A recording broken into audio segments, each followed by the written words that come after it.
உனக்கு செய்ய வேண்டியது எதையும் நான் செய்யணுன்ற எந்த அவசியமும் இல்லை. அதை எதிர்பார்க்கவும் பார்க்காத. அது இந்த குழந்தை பிறக்கும் போது பாத்துக்கலாம். இப்ப கிறிஷ்காக இந்த ஹெல்ப்ப பண்ண.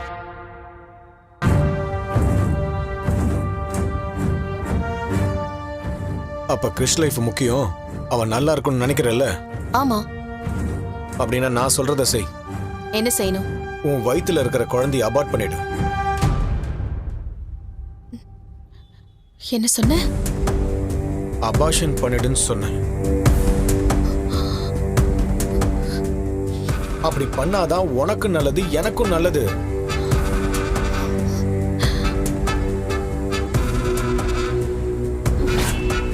அட பாவி, குழந்தைய அபார்ஷன் பண்ணனு சொல்ற அளவுக்கு வந்துட்டானே.